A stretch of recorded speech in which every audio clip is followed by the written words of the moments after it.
तो यहाँ रिटेलर 15% रखता है, ये सामान कितने का हो जाता है? 145 का हो जाता है। मगर हमारी किस्मत इतनी खराब है, हमको 145 में नहीं मिलता है। क्यों नहीं मिलता है कि आज हम नोएडा में बैठे हैं और ये कोई सामान कलकत्ता में बनना है तो हमको पता कैसे चलेगा? इसके लिए कंपनी कहती है आप इसकी टेंशन मत लो, इसके लिए मैं कंपनी एडवर्टाइजमेंट कराती है। और सबको पता है कि एडवर्टाइजमेंट आप लोग नहीं कर सकते, जो सेलिब्रिटी होते हैं, जिनको उनकी तरह हम बनना चाहते हैं। हर आदमी की सोच होती है कि अमिताभ बच्चन जैसा मैं बन जाऊं, शाहरुख खान जैसा बन जाता हूं। तो कंपनी ऐसे लोगों से प्रचार कराती है। जब प्रचार कराती है तो सर्वे में देखा गया है कि जितने का प्रोडक्ट है उसका 50 से 60% पैसा हमारा एड पे खर्च होता है, और ये एड वाला पैसा कंपनी हमारे प्रोडक्ट में जोड़ देती है। और ये कितने का हो जाता है? 195 रुपये का हो जाता है। यानी कि सामान महंगा है, और सामान महंगा है। उसके बाद यह सामान हमारा नकली के भी चांस रहते हैं, क्योंकि कंपनी 1000 प्रोडक्ट बनाती है और कस्टमर तक आते आते 1500 हो जाते हैं। क्योंकि कंपनी को भी कोई अपना प्रोडक्ट डुप्लीकेट नहीं बनाती। जैसे गाय अपने दूध में पानी नहीं मिलाती, पानी कोई ना कोई बीच में ग्वाले ही मिलाता है। इसलिए इनका 10% में नहीं बढ़ता है, इसलिए बीच में डुप्लीकेट ही करते हैं। बताया गया है कि मार्केट में हर चौथा प्रोडक्ट एक डुप्लीकेट है। यानी कि यहाँ सामान महंगा और नकली। तीसरा, यहाँ से कोई आय का साधन नहीं है। हमारे दादा परदादा इस मार्केट से आज तक खरीदते हैं, किसी को इनकम आई नो।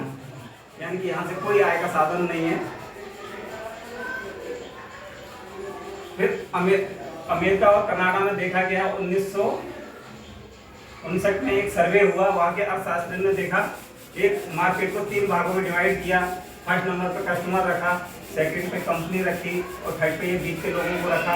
और उन्होंने देखा क्या कस्टमर को हटा दें तो ये व्यवस्था चलेगी? नो। फिर देखा कि कस्टमर सबसे ज़्यादा इम्पोर्टेंट है, क्योंकि इसलिए पूरी व्यवस्था केवल कस्टमर के पैसे पे चलती है। ना तो ये पैसा लगाते हैं ना कंपनी पैसा लगाती है। कंपनी पैसा लगाती है तो अपने प्रोडक्ट पर लगाती है, मगर जितना सर्कुलेशन है केवल हमारे कस्टमर के पैसे के ऊपर है। फिर देखा कि कंपनी हटा दे तो ये व्यवस्था चलेगी नहीं, क्योंकि प्रोडक्ट ही नहीं बनेगा तो बीच में कहाँ से सेल होगा। तो देखा गया कि कंपनी इम्पोर्टेंट है, और कंपनी और कस्टमर को लाने के लिए विदेश में, मतलब यूएसए में इसको नाम दिया गया DSM, डायरेक्ट सेलिंग मेथड। और ये इंडिया में एक कॉन्सेप्ट आया RCM, राइट कॉन्सेप्ट मार्केटिंग। ये आया अगस्त 2000 में।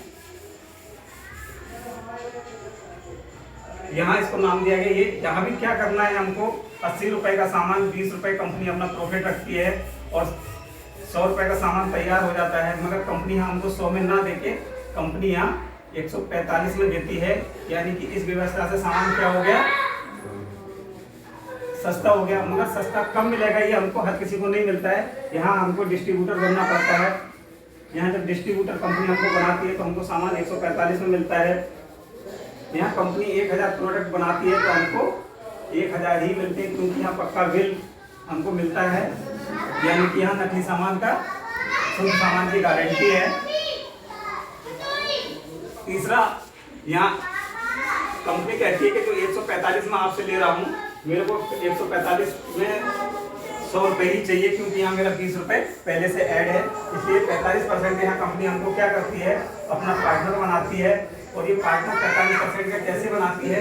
कंपनी कहती है कि ये 45% पैसा जो है मैं एक सिस्टम के थ्रू आपको बीच में दूंगा। जैसे कि 32% परफॉर्मेंस बोनस, 8% रॉयल्टी बोनस और 5% टेक्निकल बोनस कंपनी हमको देती है एक सिस्टम के थ्रू। अब यहाँ हमको जो आय आती है वो 3 प्रकार से आती है। एक तो हम अपना नेटवर्क बिल्ड कर सकते हैं, दूसरा हम सामान बेच भी सकते हैं, और तीसरा सामान खरीद भी सकते हैं। अब सब कुछ करो। अब हर किसी के घर में कितने का खर्चा होता है, एक छोटा सा उदाहरण लेता हूं मैं। प्रत्येक आदमी 5000 रुपए का भी सामान खरीदता है बाहर की मार्केट से। क्या आपको यहाँ से पैसा आता है?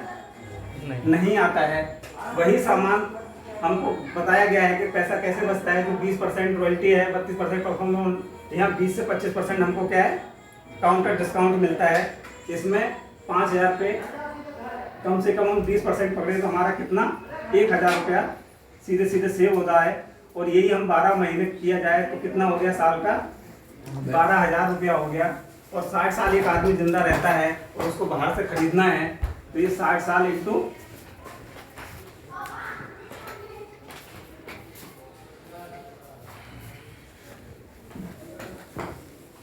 7,20,000 रुपए आदमी 60 साल में सेव कर सकता है, जो कि आज की डेट में किसी भी प्राइवेट फैक्ट्री में रिटायरमेंट के बाद किसी को ये इतना बड़ा अमाउंट नहीं मिल सकता, जो कि बहुत कम इनकम है, खर्चा है। किसी का खर्चा 5,000 में नहीं चलता है जो विद फैमिली वाला है। ये सिंगल आदमी का खर्चा है और जिसके घर में 2-4 बच्चे परिवार है उसका तो ये इतने में गुजारा हो ही नहीं सकता। हम केवल खाना खाने के बाद भी इतना पैसा सेव कर सकते हैं और यही पैसा एक एफडी के थ्रू बैंक में डाल दिया जाए 60 साल तक तो कम से कम ये अमाउंट 21 से 22 लाख रुपया हो जाएगा।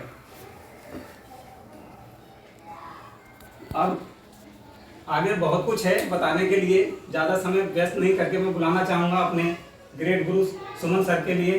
सर आपका स्वागत है।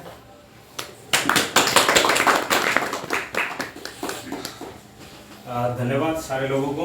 आज देखिए, आज संडे का दिन है, छुट्टी है। बहुत सारे लोगों को यहाँ इनवाइट किया गया था, लेकिन सारे लोगों ने इस चीज़ को एक्सेप्ट नहीं किया और यहाँ नहीं आया है। और आप लोगों ने आया है, इसलिए आपके लिए एक बार ज़बरदस्त ताली बजा ली। और प्रोग्राम की शुरुआत जैसे मनोज सर ने किया, जेपी सर ने किया, उसके बाद वीरेंद्र सर ने बहुत अच्छे तरीके से इस मार्केटिंग प्लान को रखा है। इसके लिए इन तीनों लोगों के लिए एक बार ज़बरदस्त ताली बजा। और मैं अपना परिचय दे दूं, नाम सोमेन कुमार बाग, रहने वाला वेस्ट बंगाल का हूं और आज इतने दूर से यहाँ इसलिए आया हूं। देखिए, आज हम सारे लोग बाहर से, यहाँ पे मैक्सिमम जो लोग हैं ना बाहर के रहने वाले हैं, है कि नहीं? तो एक बार मोबाइल वगैरह जो है ना, एक बार थोड़ा सा वाइब्रेशन मोड में अगर कर लेंगे तो अच्छा होगा। तो देखिए, हम सारे लोग बाहर से आए हुए हैं, है कि नहीं? यहाँ के रहने वाले कितने लोग हैं?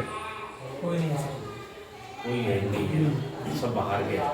क्यों आए सर हम यहाँ पे? पैसे कमाने के लिए आए हैं ना। अभी आप लोग बताइए, पैसे कमाने के लिए जब हम लोग यहाँ आए हैं, यहाँ आने से पहले हमारे पास क्या पैसे था? नहीं था, तो भी हम यहाँ आए हैं। और ऐसे क्या लगता है, आज बहुत सारे लोग होंगे, कोई 5 साल जॉब किया है, कोई 10 साल किया है, हो सकता है कोई 20 साल भी किया है। अभी भी क्या लगता है, इसके बाद अगर कल से अगर हम लोग जॉब ना करें तो आने वाले टाइम हमारे चल सकता है? नहीं है ना। तो भी हम लोग क्या कर रहे हैं, जॉब कर रहे हैं। तो हमारे दिमाग में ये चीज एक बार ठान लेना है, हम जब वही काम कर रहे हैं तो आने वाले 10 साल 20 साल करने के बाद जब हमारे पास कुछ है ही नहीं, क्या लगता है आने वाले फिर 10 साल या 20 साल करें तो उसके बाद हमारे पास ऐसे कुछ अमाउंट हो जाएगा जो उसके बाद हम कुछ ना करें तो भी चल सकता है, क्योंकि धीरे धीरे उम्र जो है बढ़ते जा रहा है। तो साथ साथ में ऐसे नहीं है, हमारे शरीर जो है हमेशा हमारे साथ देगा। तो उसके लिए हम लोग क्या कर रहे हैं? देखिए, आज मैं जिस बिजनेस के बारे में बात करने यहाँ आया हूँ कलकत्ता से, वो है आरसीएम बिजनेस। सबसे पहले हमारे दिमाग में एक चीज,